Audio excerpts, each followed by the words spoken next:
At 26, I became engaged to my college sweetheart, John, with plans to marry in a year. Just a week before the wedding, however, John eloped with my stepsister, Mia, leaving me only a letter that detailed his betrayal. In it, he confessed that their affair had begun shortly after our engagement, and he felt it was unfair to marry me since he had fallen in love with her. Devastated, I was left to pick up the pieces while John's parents, embarrassed by their son's actions, covered the full cost of our wedding. My stepfather, who had raised me since childhood, was furious. He even considered hiring a private investigator to track down John and Mia for an explanation. Mia had always been cruel to me since our families merged, and her behavior escalated from petty bullying during our school years to more troublesome actions as she grew older. Despite my parents' attempts to discipline her, she remained rebellious, turning to smoking, drinking, and eventually legal trouble that landed her in a rehabilitation center for troubled teens. My parents intervened, hoping to correct her path and restore some peace at home. Years passed without a word from them, but suddenly, John and Mia reappeared, now facing financial struggles and seeking jobs at our family's shoe factory, a position that had originally been intended for Mia. It was surreal to see them back, asking for help from the very family they had turned their backs on.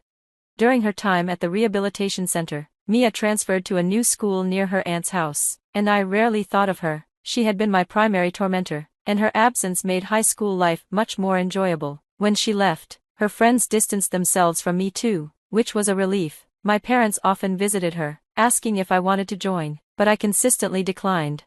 When she returned after graduation, she surprised me by extending an olive branch, apologizing for her past behavior. She seemed genuinely calmer and more mature, and with college on the horizon for both of us, I felt it was time to forgive and move on. We went to different colleges but returned home during the holidays. During those visits, I noticed a significant change in her demeanor. She no longer radiated hostility and would merely acknowledge my presence without engaging further. While it wasn't warm, it was certainly better than before.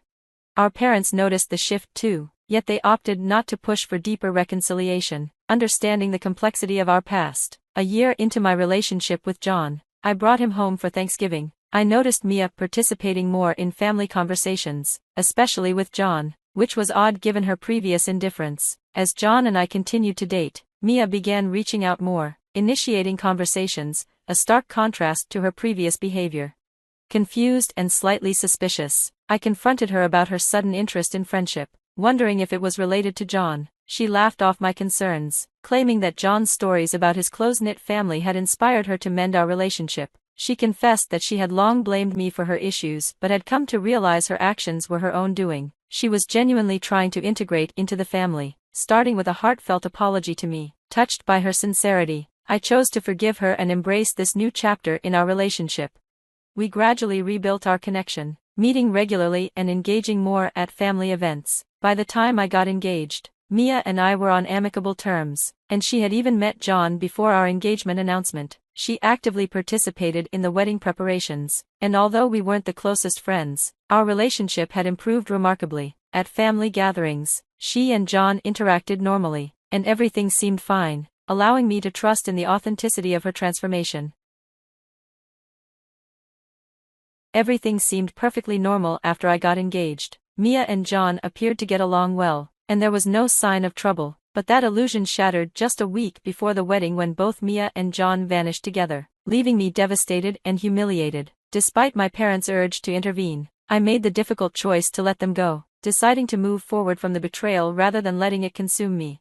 In the weeks that followed, I buried myself in work and sought refuge in sleep, doing everything I could to avoid the emotional pain. But the wound deepened when Mia sent a postcard from California, flaunting her happiness with John. She made it clear she felt no remorse, rubbing salt into the wound. That's when it hit me. Mia had never truly forgiven me for the past. Our so-called reconciliation had been a facade, a way for her to get closer to John and exact her revenge. Realizing this, I sought therapy to deal with the betrayal and address my growing trust issues. Mia continued to send postcards, each one more hurtful than the last, detailing her life with John. But when I stopped acknowledging them altogether, the letters finally ceased. Our parents, disgusted by her behavior, cut all ties with her. She lost her place in the family and any chance at inheriting her father's 60-shoe factory, a position once intended for her. Although I had a background in history, my father offered me the opportunity to take over the factory in Mia's absence. It was a significant shift in my life, but one that allowed me to refocus my energy and start reclaiming my sense of self-worth.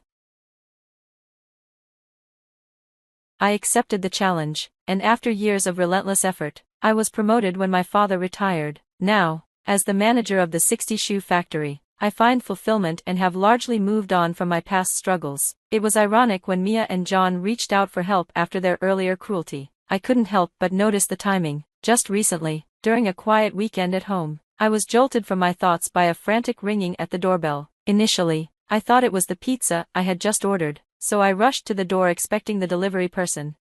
Instead, when I opened the door, I was greeted by Mia, looking distressed and completely out of her element. She wore tattered, faded clothes that spoke of better days, with jeans that were too short and a frame that seemed thinner, suggesting she hadn't been eating well. Seeing her disheveled state made it painfully clear that she had come seeking help. Despite her past betrayals, part of me wasn't surprised she had arrived like this, but I had already resolved that no matter what she said, my answer would be an unyielding no.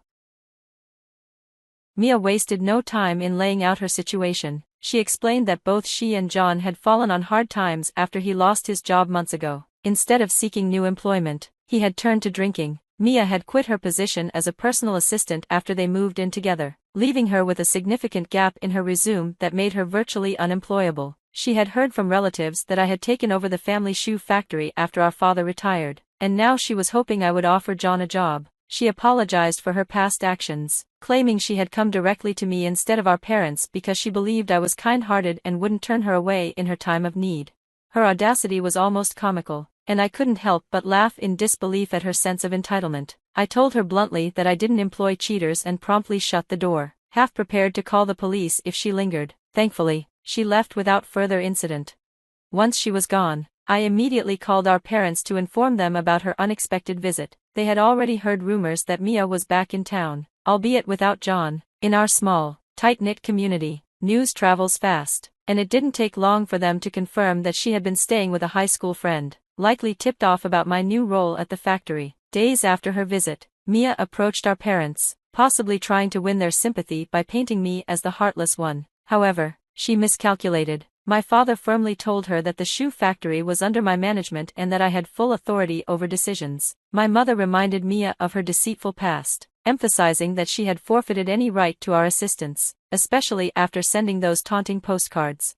Mia tried to defend herself, insisting that she had changed, but our parents remained unmoved. They asked her to leave, no longer willing to have any association with her. This prompted her to throw a tantrum, accusing them of favoring me and labeling me the golden child. This only reinforced their resolve, and they reiterated that she was unwelcome, closing the door on any chance of reconciliation.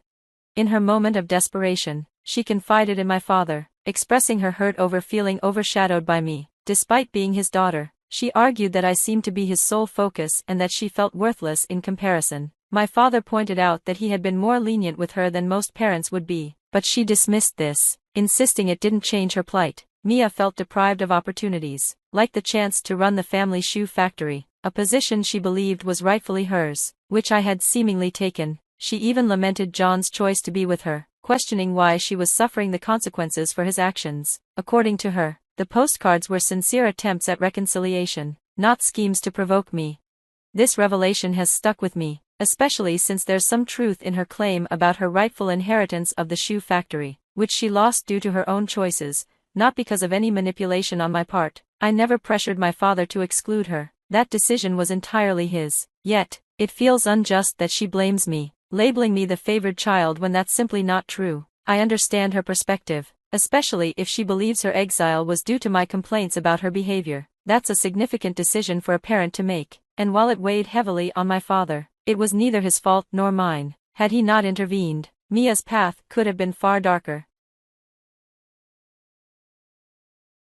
As for the postcards, I doubt they were genuine apologies. They seemed more like a facade. Despite everything, I can't help but feel some sympathy for Mia, especially considering her husband's failures, which she now has to face alone. Coming to me for help must have taken a lot of courage, and part of me regrets being so harsh. Now that I have everything and she has so little, I can't help but feel pity for her. It's just part of my nature.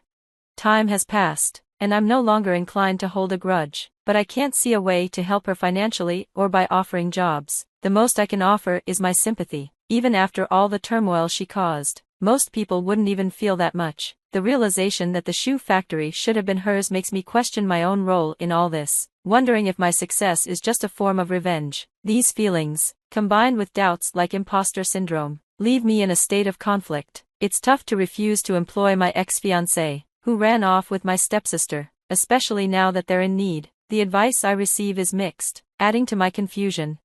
I turn to my parents, who always help guide me through difficult times. They reminded me that we've done all we could for Mia. If she isn't ready to change, there's little more we can do. My father had every intention of passing the shoe factory to her if she had behaved and been a supportive family member. However, her actions have excluded her from those plans and the family dynamic. As my father and I agree, it's unreasonable to expect otherwise under the circumstances.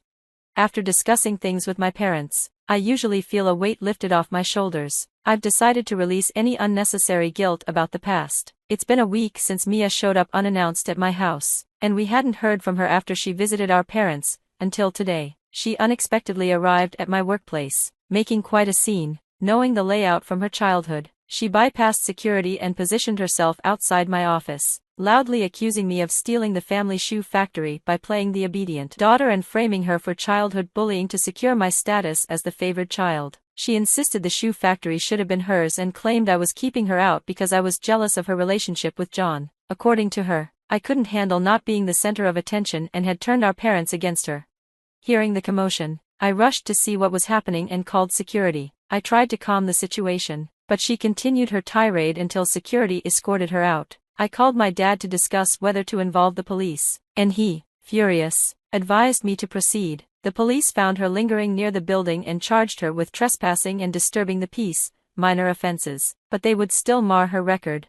When I relayed the charges to my dad, I expected him to be upset, but he merely sighed in exasperation, expressing his weariness with her antics. It's tough on him to deal with the constant blame for Mia's self-inflicted choices. 5 days have passed since the incident, and it appears Mia has returned to California. We thought she might retaliate after her arrest, but my dad learned through some inquiries that she was spotted at the airport. It's a relief to think she might stay away for a while. I'm not optimistic about her finding resolution with John or finding support elsewhere. For their sake, I hope they can secure jobs and become self-sufficient, because if they don't, they might come back and stir up more trouble. For now, I'm just grateful for a break from the drama.